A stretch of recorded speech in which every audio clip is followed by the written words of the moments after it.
The finals just got a major update to both Terminal Attack as well as the Twitch Rivals tournament. We also got a showcase of the new Twitch drops and what those will look like, and some additional details there with that, even some additional developer updates, as well as a whole bunch more. What's up world, it's Utopia back in with another video. Today we're checking out all things the final. So we do have those brand new details with Terminal Attack as well as what pertains to Twitch Rivals. So we had a brand new posting here from Embark Oscar. Went over here to say that Twitch Rivals is happening tonight, again depending on your time zone. This would be at 4 p.m. CST or 2 p.m. PST, as well as 5 p.m. EST. He went to say here the tournament will be live right here, which is on the Twitch Rivals tournament page. Obviously, you can also view individuals who are in the actual tournament itself. He went on here to say, beyond the best cash-out gameplay you've ever seen, there's also an exclusive Twitch drop, so don't miss out. Here's the big portion here and the big change that everybody's been asking for, though. He went on here to say, with Rivals happening, we are anticipating that a lot of new contestants will be entering the arena for the very first time. He said, please help us welcome them in the best way possible. But then went on here to say, also in order for them to be able to jump straight into the action as quickly as possible,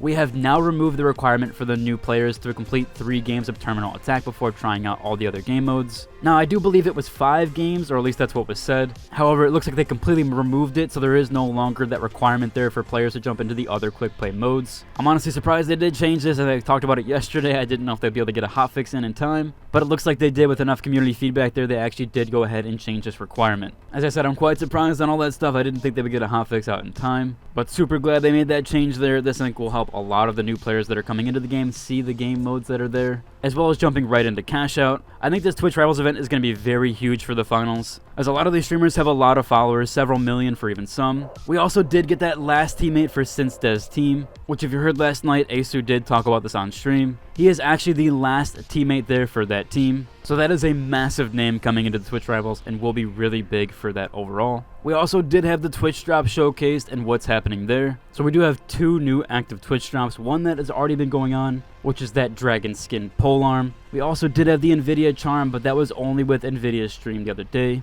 However, we do have a brand new one, and we finally have the imagery showcased for that, which is the Dragon Tooth gun charm. Now this one you will have to watch 1.5 hours. This is exclusive to participating channels, where the other one, Dragon Skin Polearm, was with anybody in the finals category. However, this one specifically is limited to the teams playing in the actual Twitch Rivals event, or you can of course just watch the Twitch Rivals account itself. But yeah, they will be limited to those 8 teams and 24 players, so you will have to watch one of those in order to receive this event participation charm. As I said in my last video, it does look like this is an NA exclusive event. However, there is some members in there that are from the UK and other regions, so it looks like this is just exclusive to the NA region specifically, or at least that's where the servers are being played in. Someone asked here if it's in person, and obviously because of it being a different region based, Oscar did say here that it's not in person, and that he thinks even Otter is traveling back from DreamHack. So it looks like again there's going to be some players in the UK or the European regions, but for the most part this is an NA exclusive event. He did say to look for more opportunities in the future to include other parts of the world, which I'm sure they will, especially depending on how successful this Twitch Rivals event is. Now we do actually have a notion on how long the Twitch Rivals event might be.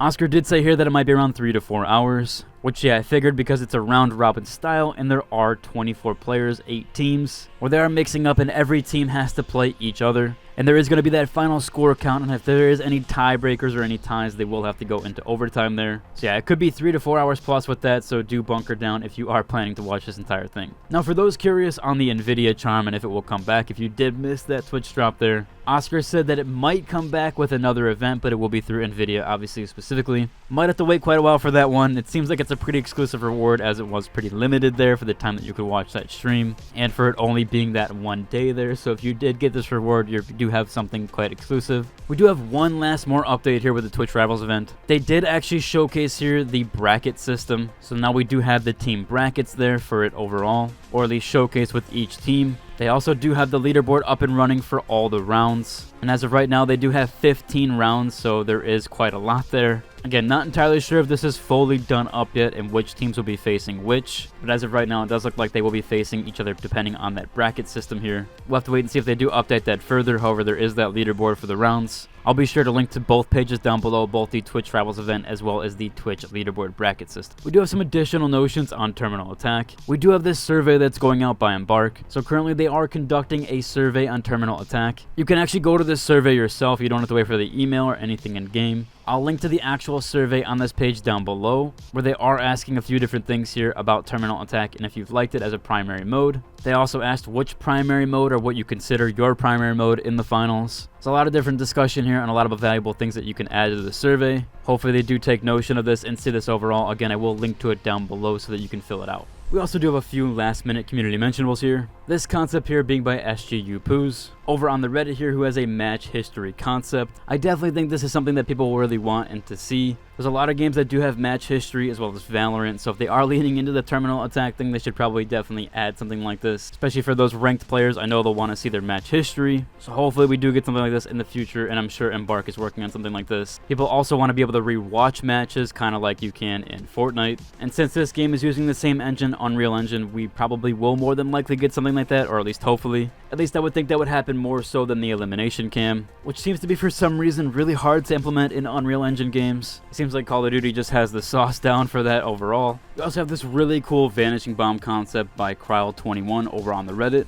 This is a Magic 8 Ball fan art that he started in Season 2. He said the ball is somewhat functional and has 20 predictions. They modeled, textured, and rendered this completely. This looks to have a ton of work done to it. Again, more than likely this is way too much work to put into one of those little tiny equipments, as you don't see it very often, and likely you're using it so quickly you're not even taking notion of the actual skin. Still though, this is really cool and really good work by Kryl21 over on the Reddit. Hope to see more concepts from him, as this is really nice, although this did take him since Season 2, and you could see that in the work there. You could tell there was a lot of work put into this overall. Still a really cool idea there, and hopefully they do some stuff with the equipment skins. I want to see those in the future. One more last tiny update here. I know I did ask a few questions about the text chat and if it was viewable on console. So currently the text chat on console is actually not available, and they can't even see it at all. So you're only able to communicate with PC players, which I think is a bit unfortunate there, although obviously that system isn't in place yet. Someone did put up a post here asking if text chat was available on the PS5.